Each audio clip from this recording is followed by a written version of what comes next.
നമസ്കാരം. വസ്തുതകളും സാധ്യതകളും മുൻനിർത്തി വാർത്തയുടെ വാസ്തവം ഇന്ന് തന്നെ പ്രവചിക്കുമ്പോൾ മാത്രമാണ് യഥാർത്ഥ മാധ്യമധർമ്മം പൂർണ്ണമാകും തിരിച്ചറിവോടെ നാളത്തെ വാർത്തയുടെ ഈ ലക്കം ആരംഭിക്കുന്നു. അഡ്വക്കേറ്റ് ജയശങ്കർ, കുന്നത്തുനാട് ഒരു സംവരണ മണ്ഡലമാണ്. വി.പി. സജീന്ദ്രനാണ് നിലവിൽ മണ്ഡലത്തിലെ എം.എൽ.എ. ഈ കുന്നത്തുനാട് മണ്ഡലത്തിൻ്റെ രാഷ്ട്രീയ ചിത്രം എന്താണ്? കുന്നത്തുനാട് എറണാകുളം ജില്ലയിൽ UDFന് കുറച്ച് മേൽക്കോയ്മയുള്ള ഒരു മണ്ഡലമാണ്. കുന്നത്തുനാടിൻ്റെ ചരിത്രം പരിശോധിച്ചാൽ ഇത് 70കൾക്ക് മുമ്പ് സംവരണ മണ്ഡലമായിരുന്നു. 1970 അവിടെ നിന്ന് ജയിച്ചത് RSPയിലെ T.A. പരമനാണ്. പിന്നീട് ഞാറക്കൽ സംവരണ മണ്ഡലമാകുകയും കുന്നത്തുനാട് സംവരണം അല്ലാതാകുകയും ചെയ്തു. 77 കുന്നത്തുനാട് CPM ആണ് ജയിച്ചത്. CPMന് വലിയ പ്രാമുഖ്യമുള്ള മണ്ഡലമല്ലായിരുന്നെങ്കിൽ അന്നത്തെ ഒരു പ്രത്യേക സാഹചര്യത്തിൽ മന്ത്രിയായിരുന്ന പോൾ പി മാണിയാണ് അവിടെ മത്സരിച്ചത്. കോൺഗ്രസ് സ്ഥാനാർത്ഥിയായിട്ട് എതിർ മത്സരിച്ച PP എസ്തോസാണ്. എസ്തോസും പ്രബലനായ സ്ഥാനാർത്ഥി തന്നെയാണ്. പക്ഷേ അന്നത്തെ ഒരു പ്രത്യേക സാഹചര്യത്തിൽ ഈ യാക്കോബായ സഭയിലെ കക്ഷിവഴക്കുമായിട്ട് ബന്ധപ്പെട്ട് മലങ്കര സഭയിലെ കക്ഷിവഴക്ക് വളരെ രൂക്ഷമായിരിക്കുന്ന ഒരു സമയമായിരുന്നു 77 തെരഞ്ഞെടുപ്പ്. അപ്പോൾ കക്ഷിവഴക്കുമായിട്ട് ബന്ധപ്പെട്ട് ഒരു വിഭാഗം ആളുകൾ പോൾ പി മാണി ഈ സമുദായക്കാരൻ തന്നെയാണ്. അദ്ദേഹത്തിൻ്റെ ജന്മസ്ഥലമാണ് ഈ കുന്നത്തുനാട് ഇരിക്കുന്ന പ്രദേശം. ശരിക്കും പറഞ്ഞാൽ ചോറ്റാനിക്കര പ്രദേശത്തുകാരാണ്. അപ്പോൾ ഏറെക്കുറെ അതിനോട് അടുത്ത് കിടക്കുന്ന സ്ഥലമാണ്. അദ്ദേഹം മത്സരിക്കും. എറണാകുളം ജില്ലയിൽ നിന്നല്ല ആ തെരഞ്ഞെടുപ്പിൽ മത്സരിച്ച മന്ത്രിമാരിൽ പോൾ പി മാണി മാത്രമേ തോറ്റുപോയുള്ളൂ. അദ്ദേഹം അങ്ങനെ തോൽക്കേണ്ട ഒരാളെന്ന് വരുന്നില്ല. നല്ലൊരു മനുഷ്യരായിരുന്നു. പൊതുവേ നല്ല ബാക്കിങ്ങുള്ള ആളാണ്. സ്ഥലത്തെ ഒരു പ്രമാണപ്പെട്ട കോൺഗ്രസ്സുകാരൻ, വളരെ സത്യസന്ധനായ ഒരു പൊതുപ്രവർത്തകനൊക്കെ ആയിരുന്നു. ഇതൊക്കെ ആയിട്ടും മൊത്തത്തിൽ ഐക്യമുന്നണിക്ക് വലിയ സഹായകരമായിട്ടുള്ളൊരു അന്തരീക്ഷമായിരുന്നു. കേരള നിയമസഭയിൽ ഏതാണ്ട് 111 സീറ്റിൽ ഇവരുടെ ഐക്യമുന്നണി ജയിക്കുന്ന ഒരു സാഹചര്യത്തിലാണ് പോൾ പി മാണി തോറ്റുപോയെന്ന് അറിയണം. അന്ന് PP എസ്തോസാണ് ജയിച്ചത്. 1980 ഇടതുപക്ഷത്തിന് അനുകൂലമായ തരംഗമായിരുന്നു. അന്നും എസ്തോസ് തന്നെ വിജയം ആവർത്തിച്ചു. എസ്തോസിന് എതിർ മത്സരിച്ചത് PP തങ്കച്ചനായിരുന്നു. ചെറിയ വ്യത്യാസത്തിലാണ്, എങ്കിലും തങ്കച്ചൻ തോറ്റുപോയി. അത് കഴിഞ്ഞ് 82 ആദ്യമായിട്ട് അവിടെ മുസ്തഫ വരുന്നു. മുസ്തഫ വന്നപ്പോൾ എസ്തോസ് തോറ്റുപോയി. പിന്നീട് വളരെ 2-3 തെരഞ്ഞെടുപ്പിൽ മുസ്തഫ അടുപ്പിച്ച് ജയിച്ചു. മുസ്തഫ മന്ത്രിയായി. 91 മന്ത്രിയായി. മന്ത്രിസ്ഥാനം കഴിഞ്ഞിട്ട് പിന്നെ മത്സരിച്ച 96 മുസ്തഫ തോറ്റുപോയത്. അന്നും തോൽക്കാനുള്ള സാഹചര്യമില്ലായിരുന്നു. മുസ്തഫയുടെ അമിതമായ ആത്മവിശ്വാസം കൊണ്ടായിരിക്കും ഒരുപക്ഷെ.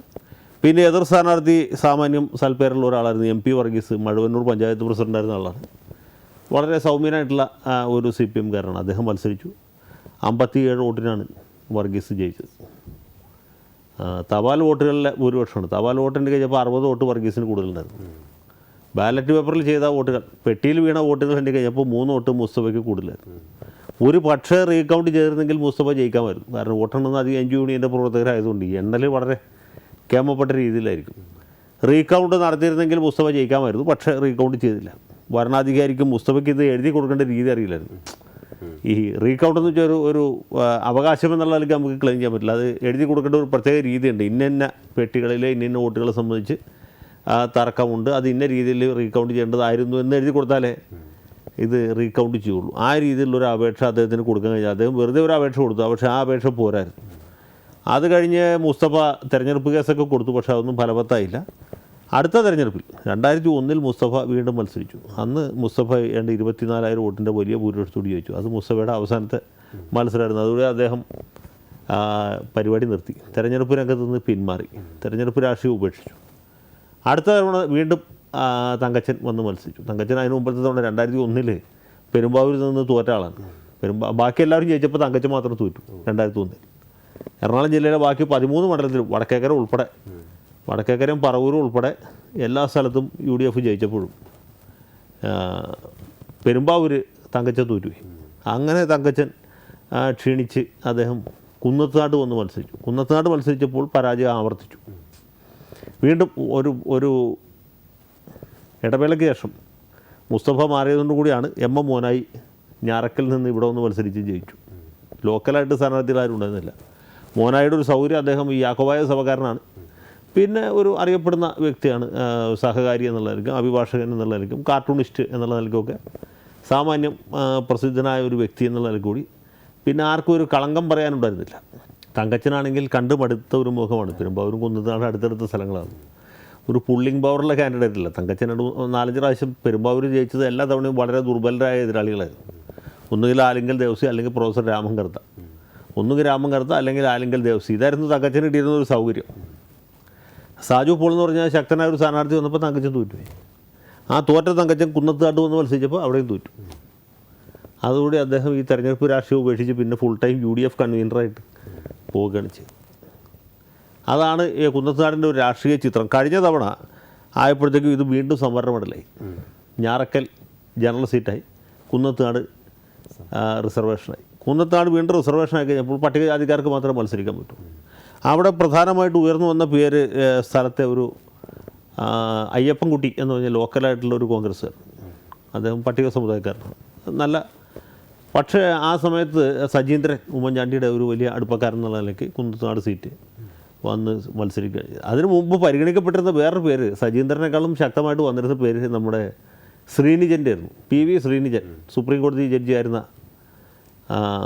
നമ്മുടെ KG ബാലകൃഷ്ണൻ്റെ മകളുടെ ഭർത്താവ്. അദ്ദേഹം കഴിഞ്ഞ തവണ, അതിന് മുമ്പത്തെ തവണ ഞാറക്കൽ മത്സരിച്ച് തോറ്റ ആളാണ്. MK പുരുഷോത്തമനോട് തോറ്റതാണ്. ശ്രീനിജൻ ഏതാണ്ട് ചുമരെഴുത്തൊക്കെ തുടങ്ങിയിരുന്നു കുന്നത്താട്. കുറച്ചധികം പണമൊക്കെ മുടക്കിയിരുന്നു. തെരഞ്ഞെടുപ്പ് അടുത്ത സമയത്ത് അത്യാവശ്യം കോൺഗ്രസ്സുകാർക്കൊക്കെ തൂത്തറിയൊക്കെ കൊടുത്തു. ആ സമയത്താണ് KG ബാലകൃഷ്ണനെതിരായിട്ടുള്ള അഴിമതി ആരോപണം വളരെ ശക്തമായിട്ട് വരുന്നത്. ആ സാഹചര്യത്തിൽ പിന്നെ അദ്ദേഹത്തിന് സീറ്റ് കൊടുക്കാൻ പറ്റാത്തൊരു നിലയുണ്ടാക്കി. ശ്രീനിജന് പകരം സജീന്ദ്രൻ സ്ഥാനാർത്ഥിയായിട്ട് വരും. സജീന്ദ്രൻ നല്ല ഒരു ചെറുപ്പക്കാരൻ ആയിട്ടുള്ള സ്ഥാനാർത്ഥി. പിന്നെ അങ്ങനെ ആർക്കും ആക്ഷേപമൊന്നും പറയാൻ പറ്റാത്തൊരു വ്യക്തി എന്നുള്ള നിലയ്ക്ക് പൊതുവെ ഒരു മതിപ്പുണ്ടാക്കി. CPMൻ്റെ സ്ഥാനാർത്ഥി ഒരു സുരേന്ദ്രനായിരുന്നു. സുരേന്ദ്രനും ഈ പറഞ്ഞ പോലെ ചെറുപ്പക്കാരനും സാമാന്യം ആളുകളുടെ ഇടയിൽ മതിപ്പുള്ള ആൾ വരും. ഇവർ തമ്മിൽ നല്ല മത്സരവുമായിരുന്നു. പക്ഷേ ആ മണ്ഡലത്തിൻ്റെ ഒരു പ്രത്യേകത ഉണ്ട്. മണ്ഡലം പൊതുവെ ഒരു കോൺഗ്രസ് മേൽക്കോയ്മകളാണ്. കഴിഞ്ഞ തവണ പൊതുവെ ഒരു കോൺഗ്രസ് വികാരമായിരുന്നു. UDF ജയിച്ച ഇലക്ഷനാണ്. UDF ജയിച്ച ഇലക്ഷനായിരുന്നു. മാത്രമല്ല എറണാകുളം ജില്ലയിൽ താരതമ്യേന UDFന് അനുകൂലമായ സാഹചര്യമായിരുന്നു. പൊതുവെ വളരെ കുറച്ച് മണ്ഡലങ്ങളിലെ LDFന് ജയിക്കാൻ പറ്റുള്ളൂ. ഒന്ന് നമ്മുടെ ശർമ്മയുടെ വൈപ്പിൻ മണ്ഡലമായിരുന്നു, പിന്നെ പെരുമ്പാവൂർ, പിന്നെ അങ്കമാലി. 3 സീറ്റേ ജയിച്ചുള്ളൂ. പിന്നെ പിറവം ജയത്തിൻ്റെ അടുത്ത് വരെ എത്തി. അപ്പോൾ 14 മണ്ഡലത്തിൽ 3 എണ്ണത്തിൽ മാത്രം LDF ജയിക്കും. 11 എണ്ണത്തിൽ UDF ജയിക്കുകയും ചെയ്ത തെരഞ്ഞെടുപ്പിൽ ആ മണ്ഡലത്തിൻ്റെ ഒരു പ്രത്യേകത ഉണ്ടല്ലോ, കോൺഗ്രസ് മേൽക്കോയ്മയുള്ള മണ്ഡലം എന്നുള്ള രീതിയിൽ അത് സജീന്ദ്രന് അനുകൂലമായി. പിന്നെ കഴിഞ്ഞ 5 കൊല്ലം സജീന്ദ്രൻ വലിയ കുഴപ്പമില്ലാത്ത രീതിയിൽ മണ്ഡലത്തെ കൊണ്ടുപോയിട്ടുണ്ട്.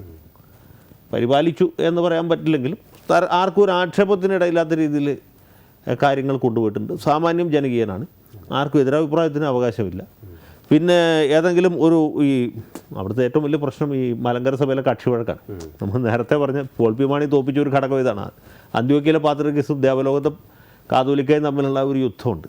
അത് വലിയ പ്രശ്നമാണ്. കോലഞ്ചേരിയിലൊക്കെ 144 ഒക്കെ ഇടയ്ക്കിടയ്ക്ക് പ്രഖ്യാപിച്ചുകൊണ്ടിരിക്കുന്ന സ്ഥലമാണ്. അപ്പോൾ അങ്ങനെയൊക്കെയുള്ള പ്രശ്നങ്ങളൊന്നും അതിൽ ഒരു കോൺട്രവേഴ്സിയിൽ പോയി ചാടാതെ, ആരെയും വെറുപ്പിക്കാതെ കാര്യങ്ങൾ കൊണ്ടുപോയിട്ടുണ്ട്. പട്ടികജാതിക്കാരും അതുപോലെ യാക്കോബായക്കാരും പിന്നെ അത് കഴിഞ്ഞാൽ മുസ്ലിങ്ങളും ഉള്ള ഒരു സ്ഥലമാണ്. മുസ്ലിങ്ങൾ പ്രധാനമായിട്ട് വാഴക്കുളം പഞ്ചായത്ത് ആ പ്രദേശത്തൊക്കെയാണ്. എന്നാലും അത് പ്രധാനമായിട്ട് ക്രിസ്ത്യൻ മണ്ഡലമാണ്. ഒരു ക്രിസ്ത്യൻ സ്വഭാവമുള്ള മണ്ഡലമാണ്. അതിൽ തന്നെ ഈ അന്ത്യോക്യ പാത്രികീസുകാർക്കാണ് പ്രാമുഖ്യം. മറ്റു വിഭാഗക്കാർ താരതമ്യേന കുറവാണ്.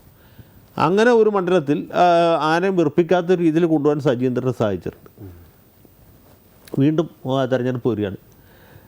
ഇത്തവണത്തെ ട്രെൻഡ് നമുക്കിപ്പോൾ പറയാൻ പറ്റില്ല. എന്നാലും ഒരു LDF ട്രെൻഡ് ആവാനുള്ള സാധ്യതയുണ്ട്. ഇതുവരെയുള്ള ഭരണം വെച്ച് നോക്കുമ്പോഴും സോളാർ അടക്കമുള്ള കാര്യങ്ങളൊക്കെ വെച്ച് നോക്കുമ്പോഴും നമ്മുടെ പഞ്ചായത്ത് മുനിസിപ്പൽ തെരഞ്ഞെടുപ്പിലെ റിസൾട്ട് വെച്ച് നോക്കുമ്പോഴൊക്കെ ഒരു LDF ട്രെൻഡിനാണ് സാധ്യത. അങ്ങനെയാണെങ്കിൽ LDFന് നല്ല ശക്തനായ ഒരു സ്ഥാനാർത്ഥിയെ നിർത്തുകയാണെങ്കിൽ 96 വർഗീസിനെ നിർത്തി ജയിച്ച പോലെ, 2006 മോനായിയെ നിർത്തി ജയിച്ച പോലെ 2016 അപ്പോൾ ഈ ഒരു 10,000 അല്ലെങ്കിൽ 7,000 വോട്ടിൻ്റെ ഒരു മേൽക്കോയ്മ മറികടക്കേണ്ടി വരും.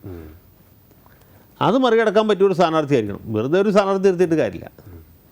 അപ്പോൾ ശക്തനായ ഒരു സ്ഥാനാർത്ഥിയെ നിർത്തി നല്ല മത്സരം കാഴ്ചവെക്കുകയാണെങ്കിൽ പിന്നെ മൊത്തത്തിലുള്ള ട്രെൻഡ് ഇടതുപക്ഷത്തിന് അനുകൂലമാണെങ്കിൽ ജയിക്കാം. അതാണ് ഇപ്പോഴത്തെ ഒരു സാഹചര്യം. ഈ UDFന് മേൽക്കെയുള്ള ഈ മണ്ഡലത്തിൽ LDF കലാഭവൻ മണി എന്ന ഒരു പ്രശസ്ത നടനെ സ്ഥാനാർത്ഥിയാക്കിയതിൻ്റെ രാഷ്ട്രീയ യുക്തി എന്താണ്? അല്ല, ഈ ഇടതുപക്ഷത്തെ സംബന്ധിച്ചിടത്തോളം എറണാകുളം ജില്ലയിൽ നേരിടുന്ന ഏറ്റവും വലിയൊരു പാപ്പരത്വം, ഏറ്റവും ഒരു വലിയ പരാധീനത എന്താ വെച്ചാൽ പ്രസൻറ്റബിളായിട്ടുള്ള കാൻഡിഡേറ്റ്സ് ഇല്ല എന്നുള്ളതാണ്. ഒരു സ്ഥാനാർത്ഥി എന്ന് പറഞ്ഞ ഒരാളെ നിർത്തുമ്പോൾ അതിനൊരു ജനങ്ങളുടെ പിന്തുണയുണ്ട്. അതിന് ജനങ്ങളുടെ ഇമാജിനേഷൻ പിടിച്ചെടുക്കാൻ പറ്റിയ ആളുകൾ വേണ്ടേ. അങ്ങനത്തെ ആളുകൾ നിർഭാഗ്യവശാൽ എറണാകുളം ജില്ലയിൽ CPMന് അല്ലെങ്കിൽ ഇടതുപക്ഷക്കാർക്ക് പൊതുവേ ഇല്ല. ഉള്ള ആളുകൾക്ക് അവർ സീറ്റ് കൊടുക്കുകയില്ല. അതുകൊണ്ട് മാത്രമല്ല പൊതുവേ എറണാകുളം ജില്ല ഒരു UDF സ്വഭാവമുള്ള ജില്ലയാണ്. എറണാകുളം ജില്ലയിൽ ശരിക്കും പറഞ്ഞാൽ ഇടതുപക്ഷ മണ്ഡലങ്ങൾ എന്ന് പറയാനായിട്ട് തൃപ്പൂണിത്തുറയിൽ പറവൂർ മാത്രമേ ഉള്ളൂ. അത് രണ്ടും കോൺഗ്രസിൻ്റെ കയ്യിൽ അട്ടിപ്പേറായിട്ട് ഒരുപാട് കൊല്ലമായി. തൃപ്പൂണിത്തുറയിൽ ബാബു, പറവൂർ വി ഡി സതീശൻ. ഇത് രണ്ടും അല്ലാതെ മൂന്നാമത് നമുക്ക് ഇടതുപക്ഷ മണ്ഡലം എന്ന് പറയാൻ പറഞ്ഞില്ല. ബാക്കി 12 കോൺഗ്രസ് സ്വഭാവമുള്ളതാണ്. കോൺഗ്രസ് സ്വഭാവമുള്ളതാണ്. UDF സ്വഭാവം പോലുമില്ല. കോൺഗ്രസ് സ്വഭാവമുള്ള മണ്ഡലങ്ങളാണ്. കോതമംഗലമായാലും മൂവാറ്റുപുഴയായാലും അങ്കമാലി ആയാലും പെരുമ്പാവൂരായാലും കുന്നത്തുനാടായാലും പിറവമായാലും എറണാകുളമായാലും. പിന്നെ വൈപ്പിനിൽ ശർമ്മ ജയിക്കുന്ന അദ്ദേഹത്തിൻ്റെ വ്യക്തിപരമായിട്ടുള്ള ഒരു മേന്മ കൊണ്ടും പിന്നെ സമുദായ പിന്തുണ അടക്കമുള്ള കാര്യങ്ങൾ കൊണ്ടുമാണ്. അങ്കമാലിയിൽ ജോസ് തെറ്റിൽ ജയിച്ചത് കോൺഗ്രസ്സുകാർ സ്വന്തം സ്ഥാനാർത്ഥിക്ക് എതിരായിട്ട് വോട്ട് ചെയ്തുകൊണ്ട് മാത്രമാണ്. പെരുമ്പാവൂർ സാജു പോൾ ജയിച്ചത് സാജുവിൻ്റെ വ്യക്തിപരമായിട്ടുള്ള ഈ ഇടപെടലിൻ്റെ മേന്മ കൊണ്ടും പിന്നെ കുടുംബ ബന്ധങ്ങൾ കൊണ്ടും മറ്റു തരത്തിലുള്ള സ്വാധീനം കൊണ്ടുമാണ്. പിന്നെ സമുദായ പിന്തുണയുണ്ട്. ബാവ കക്ഷി മെത്രാൻ കക്ഷി, മറ്റേ സ്ഥാനാർത്ഥി മെത്രാൻ കക്ഷിക്കാരനായിരുന്നു, ഇദ്ദേഹം ബാവ കക്ഷിക്കാരൻ. അങ്ങനെയൊക്കെയുള്ള സൗകര്യങ്ങൾ കൊണ്ടാണ്. അല്ലാതെ കണ്ട് ജയിക്കാൻ പറ്റില്ല. അപ്പോൾ 2 മണ്ഡലമേ ഉള്ളൂ ഇടതുപക്ഷത്തിൽ. പിന്നെ ഉള്ള സ്ഥാനാർത്ഥികൾ ഇപ്പോൾ സാജു പോളിനെ പോലെ ഒരാളെ പെരുമ്പാവൂർ ഫീൽഡ് ചെയ്തുകൊണ്ടാണ് ആ സീറ്റ് കിട്ടിയത്. അതുപോലെ വേറൊരു സാജു പോളിനെ കണ്ടുപിടിക്കാൻ പറ്റണം. അവിടെയാണ് പ്രശ്നം. അങ്ങനത്തെ ആളുകൾ ഈ പാർട്ടിയിൽ ഇല്ല. ഇനി ആരെങ്കിലും ഒരുത്തൻ പൊങ്ങി വരാൻ സാധ്യതയുണ്ടെങ്കിൽ അവനെ സീറ്റ് കൊടുക്കുകയില്ല. പാർട്ടിക്കകത്താണെങ്കിൽ മുടിഞ്ഞ ഗ്രൂപ്പും വിഭാഗീയതയും ആകെ പ്രശ്നങ്ങളാണ്. അപ്പോൾ ഇതാണ് എറണാകുളം ജില്ലയിലൊരു പാപ്പരത്തം. അപ്പോൾ ഇതുപോലുള്ള സ്ഥാനാർത്ഥികൾ അപ്പോൾ ഒരു നല്ല പ്രസൻറ്റബിളായിട്ടുള്ള കാൻഡിഡേറ്റ്, അതും പട്ടികജാതിക്കാരനായിരിക്കണം. പട്ടികജാതി സംവരണ മണ്ഡലമാണ്. MA പുരുഷോത്തമൻ ഉണ്ടായത് മരിച്ചുപോയി. ഇനിയിപ്പോൾ വേറൊരു പുരുഷോത്തമനെ കണ്ടുപിടിച്ച് സ്ഥാനാർത്ഥിയാക്കി കൊണ്ടുവന്നാലേ രക്ഷയുള്ളൂ. അപ്പോൾ അങ്ങനെ ഒരു സാഹചര്യം. ഇപ്പോൾ മണിയെ സംബന്ധിച്ചിടത്തോളം തൊട്ട അടുത്ത ജില്ലക്കാരനാണ്, ചാലക്കുടിക്കാരനാണ്. പിന്നെ മണിക്ക് യാതൊരു മുഖപുരിയുടെ ആവശ്യമില്ല, ഇൻട്രൊഡക്ഷൻ വേണ്ട. ഇതാണ് മണി, കലാഭവൻ മണിയാണെന്ന് പറഞ്ഞാൽ പിന്നെ യാതൊരു നമ്മൾ ഇന്നയാൾ പറഞ്ഞ് പരിചയപ്പെടുത്തേണ്ട ആവശ്യമില്ല. ഇന്നസെൻ്റ് മത്സരിച്ചപ്പോഴത്തെ പോലത്തെ ഒരു സൗകര്യമുണ്ട്. ഇന്നസെൻ്റ് ആണെന്ന് പറഞ്ഞാലോ, പിന്നെ ഇന്നസെൻ്റ് ആരാണ്, ഏത് ഇന്നസെൻ്റ്, അങ്ങനെ പോകേണ്ട ആവശ്യമില്ല. അദ്ദേഹം പാർലമെൻറ്റിൽ പോയിട്ട് എന്ത് ചെയ്യുന്നുള്ള വേറെ കാര്യം. പക്ഷേ അങ്ങനെയാണ് ഇന്നസെൻറ്റിന് കിട്ടിയൊരു സൗകര്യം. എന്ന് പറഞ്ഞ പോലെ കലാഭവൻ മണിക്ക് യാതൊരു മുഖപുരയുടെയും ആവശ്യമില്ല. മുഖപുര ആവശ്യമില്ലാത്തൊരു സ്ഥാനാർത്ഥി. ഈ ഇന്നസെന്റിനെ പോലെ ശരിക്കും ഒരു സ്വീകാര്യതയുള്ള നടന്മാർ കോൺഗ്രസ് ഭൂരിപക്ഷമുള്ളൊരു പാർലമെന്റ് സീറ്റിൽ ജയിച്ചത് ശരിക്കും ഇത്തരത്തിലുള്ള തീരുമാനത്തിന് LDFന് പ്രചോദനമായിട്ടുണ്ടോ? ആകാം. കാരണം എന്താ വെച്ചാൽ ഇന്നസെൻ്റ് തന്നെ മത്സരിക്കുമ്പോൾ ഇത് ജയിക്കാൻ ഒരു സാധ്യതയുള്ള സീറ്റല്ല ചാലക്കുടി. ചാലക്കുടി കേരളത്തിൽ കോൺഗ്രസിന് ഒറ്റയ്ക്ക് മത്സരിച്ചാൽ ജയിക്കാവുന്ന സീറ്റാണ്. ഒരുപക്ഷേ കേരളത്തിൽ കോൺഗ്രസിന് ഒറ്റയ്ക്ക് മത്സരിച്ചാൽ ജയിക്കാവുന്ന ഏക സീറ്റ് ചാലക്കുടിയാണ്. അത്രയും കോൺഗ്രസ് സ്വഭാവമുള്ള മണ്ഡലമാണ് ചാലക്കുടിയെ സംബന്ധിച്ചുള്ള. അതിനടുത്ത ഈ വോട്ടർമാരിലെ പ്രധാനപ്പെട്ട വിഭാഗങ്ങൾ, ഒന്ന് സിറിയൻ ക്രിസ്ത്യൻ, അതിൽ കത്തോലിക്കനുണ്ട് യാക്കോബക്കാരനുണ്ട്, 2 നായർ, 3 മുസ്ലിം. ഈ 3 വിഭാഗക്കാരും സ്വഭാവേന, പരമ്പരാഗതമായിട്ടില്ല, സ്വഭാവേന കോൺഗ്രസിന് വോട്ട് ചെയ്യുന്നവരാണ്. മുസ്ലിങ്ങൾ ലീഗുകാർ പോലുമല്ല കോൺഗ്രസ്സുകാരൻ, എല്ലാം കതറിട്ട കോൺഗ്രസ്സുകാരൻ. അപ്പോൾ ആ വോട്ടുകൾ പൂർണ്ണമായിട്ടും അവർക്ക് കിട്ടുന്നതാണ്. നായർ വോട്ടുകൾ ഏറെക്കുറെ എല്ലാം തന്നെ കോൺഗ്രസിന് കിട്ടുന്നതാണ്. ക്രിസ്ത്യൻ വോട്ടുകൾ അത് പറയാൻ വേണ്ട, ഉറപ്പായിട്ടും കോൺഗ്രസിന് കിട്ടുന്നതാണ്. പിന്നെ യാക്കോബായക്കാരുടെ കുറച്ച് വോട്ട് വേണമെങ്കിൽ ഭിന്നിക്ക് അത്രേ ഉള്ളൂ. പക്ഷേ ഭൂരിപക്ഷം കത്തോലിക്കരുടെയും മറ്റുള്ളവരുടെയൊക്കെ വോട്ടുകൾ ഭൂരിപക്ഷം, ബഹുഭൂരിപക്ഷവും അവർക്ക് പോകുന്നതാണ്. പക്ഷേ ഈ വോട്ടുകളൊന്നും കിട്ടിയില്ല. കത്തോലിക്കരുടെ കുറച്ച് വോട്ടുകൾ ഇന്നസെൻ്റ് കത്തോലിക്കനായതുകൊണ്ട് അങ്ങോട്ട് തിരിഞ്ഞു. നായന്മാരുടെ കുറേ ഏറെ വോട്ടുകൾ, ഒരു 10,000-40,000 വോട്ട് BJPക്ക് പോയി. മുസ്ലിം വോട്ടുകൾ ഈ പറഞ്ഞ രീതിയിൽ വന്നില്ല. അതിൽ കുറച്ചൊക്കെ ആം ആദ്മി പാർട്ടിയുടെ സ്ഥാനാർത്ഥിക്ക് പോയി. ഒരു മുസ്ലിം സ്ഥാനാർത്ഥിയായിരുന്നു. അവരൊക്കെ ഉദ്ദേശിച്ചേക്കാൾ കൂടുതൽ വോട്ട് പിടിച്ചു. BJPക്ക് ചവിട്ടി പിടിച്ചാൽ ഒരു 40,000 വോട്ടേ ഉള്ളൂ ചാലക്കുടി പാർലമെൻറ്റിൽ. അത് അവരുടെ സ്ഥാനാർത്ഥി 92,000 വോട്ട് പിടിച്ചു. അപ്പോൾ ഏതാണ്ട് 50,000-ഓളം വോട്ട് വർദ്ധിച്ചു. 50,000 വർദ്ധിച്ചതിൽ ഒരു ഗണ്യമായ ഭാഗം 35,000 വോട്ടെങ്കിലും കോൺഗ്രസിൻ്റെ പെട്ടിന്ന് പോയത്. ആ വോട്ടാണ് സത്യത്തിൽ ചാക്കോരെ തോപ്പിച്ചത്. അതുപോലെ കത്തോലിക്കരുടെ വോട്ടിൽ വന്ന ഒരു തിരിവ്. കുന്നത്തുനാട്ടിലും പെരുമ്പാവൂരും ഒക്കെ യാക്കോബായക്കാരാണ് കൂടുതലില്ല. ചാക്കോ യാക്കോബായക്കാരനാണ്. പക്ഷേ ഈ 2 സ്ഥലത്തും ഇന്നസെൻ്റാണ് ലീഡ് ചെയ്യുന്നത്.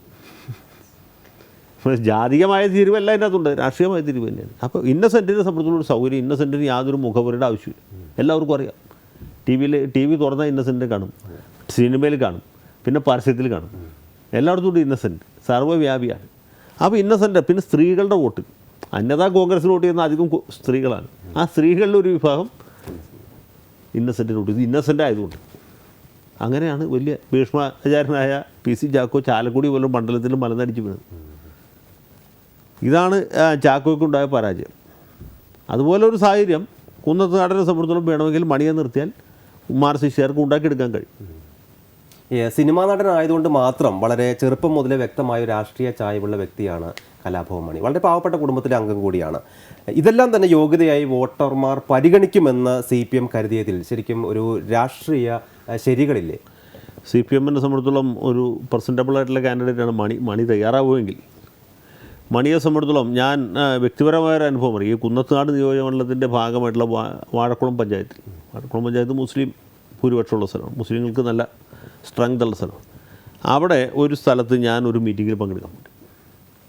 ഞാനും ഉണ്ട്, കലാഭവൻ മണിയുമുണ്ട്, പിന്നെ സ്ഥലം പഞ്ചായത്ത് പ്രസിഡന്റ് നമ്മുടെ TH മുസ്തഫയുടെ അനിയനാണ്. അങ്ങനെ കുറച്ച് ആളുകളൊക്കെ ഉണ്ട്, ഇതിൽ പ്രമാണപ്പെട്ട ആൾക്കാരുണ്ട്. ശബരിമലയിലെ മുൻ മേൽശാന്തിയൊക്കെ ഉണ്ട്. ഭയങ്കര ആൾക്കൂട്ടമാണ്. ഞാൻ വിചാരിച്ച എൻ്റെ പ്രസംഗം കേൾക്കാനായിരിക്കും ആൾക്കാർ വന്നിരിക്കുന്നത്. പക്ഷെ അല്ല, ആളുകൾ, പ്രത്യേകിച്ച് സ്ത്രീകൾ, വളരെയധികം സ്ത്രീകളുടെ ഭയങ്കര പങ്കാളിത്തം. അപ്പോൾ എന്താ സംഭവം എന്ന് അറിയുമോ? മണിയുടെ പ്രസംഗം കേട്ട വഴി ആൾക്കാർ മുഴുവൻ പിരിഞ്ഞു പോയി. ആ മൈതാനത്ത് പിന്നെ പുല്ല് മാത്രമേ ഉള്ളൂ. ആ രീതിയിൽ മണിക്കുള്ള ഒരു സ്വീകാര്യതയാണ്. മണിയെ കാണാനും മണിയുടെ സംസാരം കേൾക്കാനും വേണ്ടി മാത്രം വന്ന ആൾ. ആ രീതിയിൽ വലിയ ജനങ്ങളുടെ ഇടയിൽ വലിയ സ്വീകാര്യതയുള്ള ഒരാളാണ് മണി. അന്തരിച്ച മുരളിയെ പോലുള്ള പ്രഗത്ഭ നടന്മാർ മത്സരിച്ച് തോറ്റ അവസരങ്ങളും ഈ സമയത്ത് നമ്മൾ വിലയിരുത്തേണ്ടതല്ലേ? അതെ, കേരളത്തിൽ പൊതുവേ സിനിമക്കാരെ ജനങ്ങൾ അംഗീകരിക്കില്ല. രാഷ്ട്രീയത്തിൽ സിനിമക്കാരായിട്ട് അംഗീകരിക്കും. പക്ഷേ പൊതുവേ സിനിമക്കാരെ MLA-മാരോ MP-മാരാകാനായിട്ട് ജനങ്ങൾക്ക് താല്പര്യം ഉണ്ടാവില്ല. അത് ഒരു ശരിയായ രീതിയുമല്ല സത്യത്തിൽ. സിനിമാ നടന്മാർ സിനിമയിൽ അഭിനയിക്കുകയും രാഷ്ട്രീയക്കാർ രാഷ്ട്രീയത്തിൽ അഭിനയിക്കുക തന്നെയാണ് അതിൻ്റെ ശരി. എന്നാൽ രാഷ്ട്രീയക്കാരിൽ നിന്ന് നമുക്ക് കിട്ടുന്ന ഒരു സൗകര്യം, ഒരു സേവനം ഒരു കാരണവശാലും സിനിമക്കാരിൽ നിന്നോ കവികളിൽ നിന്നോ കിട്ടുകയില്ല. ഇപ്പോൾ കടമ്മനിട്ട രാമകൃഷ്ണനെ MLA ആക്കി, ആറന്മുള MLA. കടമ്മനിട്ട രാമകൃഷ്ണൻ കവിതയൊക്കെ ചൊല്ലി നന്നായിട്ട് പാർലമെൻറ്റിൽ നിയമസഭയിലൊക്കെ പോകും. പക്ഷേ കവിത ചൊല്ലലല്ലേ MLA-യുടെ ജോലി, അത് വേറെ ജോലിയല്ലേ.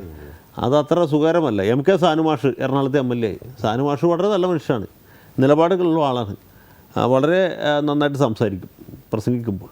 പക്ഷേ ഒരു MLA-യിൽ നിന്ന് ജനങ്ങൾ പ്രതീക്ഷിക്കുന്ന ഒരുപാട് കാര്യങ്ങളുണ്ട്. ഞാൻ പറഞ്ഞ അടിയന്തരത്തിനും ജാഥത്തിനും പോലല്ല, അത് പോട്ടെ, അത് സീരിയസ് ആക്കണ്ട. മറ്റു കാര്യങ്ങൾ, ഒരു MLA-യുടെ പ്രവർത്തനങ്ങൾ ശരിക്കും ചെയ്യാൻ സാനുമാഷ് സാധിക്കില്ല, കടപ്പനിട്ടയ്ക്ക് സാധിക്കില്ല, ഇന്നസെൻറ്റിന് സാധിക്കുന്നില്ല. ഇപ്പോൾ ചാലക്കുടിക്കാർക്ക് അവർ ചെയ്ത പാപത്തിൻ്റെ ഫലം ഇപ്പോൾ അനുഭവിച്ചുകൊണ്ടിരിക്കുകയാണ്. KP ധനപാലൻ എത്ര മഹാനായിരുന്നു ഇപ്പോഴാണ് മനസ്സിലായത്. ധനപാലൻ ഒരു സാധു മനുഷ്യനാണ്. അയാൾ ഈ പന്തില്ലാത്ത സ്ഥലത്ത് കൂടി ഓടുന്ന ചില കളിക്കാരെ കിട്ടില്ല, അതുപോലെ ഇങ്ങനെ ഓട്ടായിരുന്നു അങ്ങോട്ടും ഇങ്ങോട്ടും. പക്ഷേ ഇയാളെ കാണാനേ ഇല്ല. നമ്മളിപ്പോൾ പഴയ സിനിമ വെച്ച് നോക്കണം. ദേവാസുരം വെച്ചാലേ ഇന്നസെൻറ്റ് നമ്മളെ MP-യെ കാണാൻ പറ്റുള്ളൂ എന്നുള്ള അവസ്ഥയാണ് ഇപ്പോൾ ഇരിക്കുന്നത്. അല്ലാണ്ട് അദ്ദേഹത്തെ നേരിട്ട് കാണാൻ കിട്ടുകയില്ല. അദ്ദേഹത്തിന് ഇംഗ്ലീഷും അറിയില്ല, ഹിന്ദിയും അറിയില്ല. പാർലമെൻറ്റിൽ പോയിട്ട് എന്താ ചെയ്യണമെന്ന് ദൈവത്തിന് തന്നെ അറിയാം. പാർലമെൻറ്റിൽ പോകുന്നുണ്ടെങ്കിൽ എന്താണ് ചെയ്യുന്നത്? അപ്പോൾ ഇങ്ങനെ ഒരു MP ആണ് ഇപ്പോൾ ഉള്ളത്. PC ചാക്കോയെ തോപ്പിച്ചപ്പോൾ ആളുകളൊക്കെ വളരെ അഭിമാനിച്ചു. PC ചാക്കോയെ പോലെ ഒരു വലിയ മല്ലൻ ഇവിടെ മലന്നടിച്ച് വീണല്ലോ എന്ന് വിചാരിച്ചു. ഇപ്പോഴാണ് മേലോട്ട് വെക്കുന്നത്. അപ്പോൾ സിനിമക്കാരെ സംബന്ധിച്ചിടത്തോളം അങ്ങനെ MLA-മാരെ MP-മാരാകുന്നത് നാട്ടുകാരെ സംബന്ധിച്ചിടത്തോളം അത്രയും ആശാസ്യമായിട്ടുള്ളൊരു കാര്യമല്ല എന്നാണ് എൻ്റെ അഭിപ്രായം.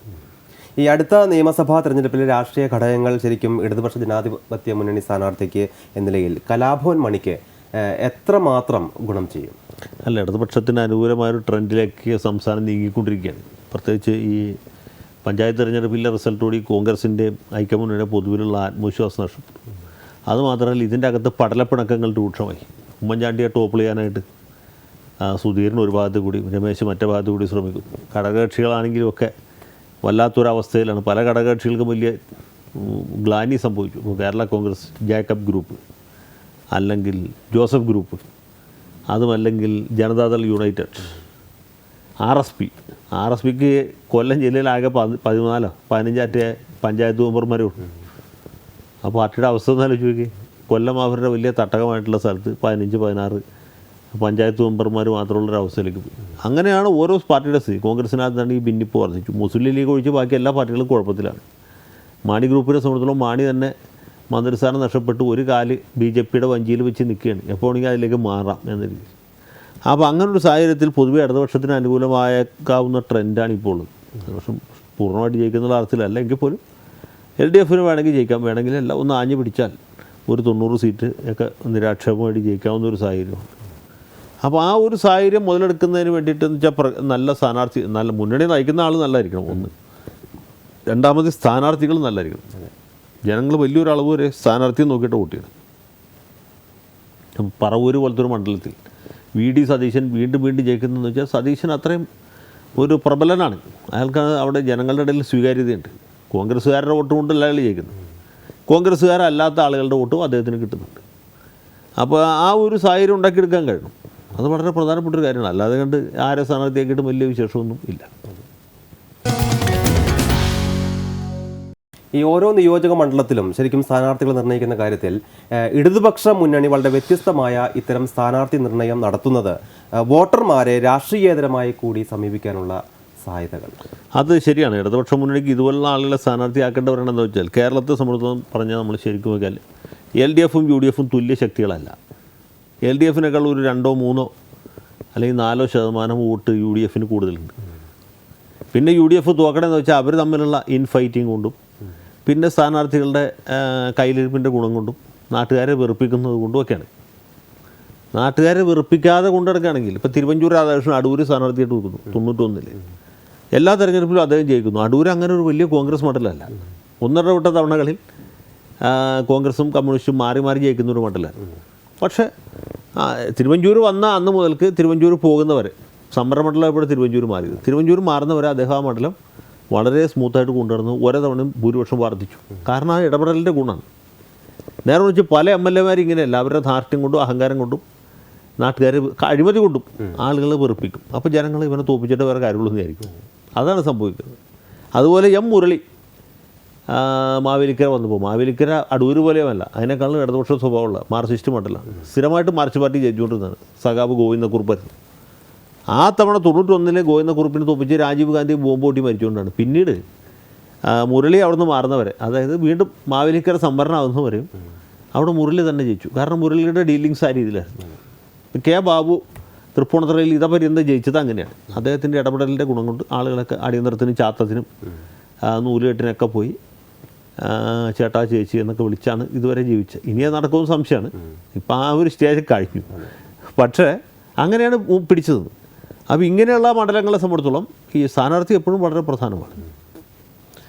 LDF സാധാരണ ജയിക്കുന്നത് എങ്ങനെ വെച്ചാൽ 2 കാരണം കൊണ്ടാണ്. ഒന്ന് UDFിനോട് ജനങ്ങൾക്കുള്ള എതിർപ്പ് ഇപ്പോൾ ഉള്ളതായിട്ടുള്ള പോലെ.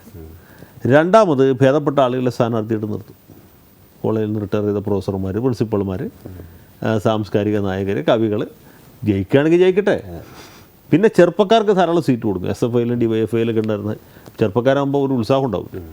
അവർ ഈ ചെറുപ്പത്തിൻ്റെ ഒരു മേന്മ കൊണ്ട് ഒരു പക്ഷേ ജയിക്കുകയാണെങ്കിൽ ജയിക്കട്ടെ. അതാണ് അവരുടെ ഉദ്ദേശം.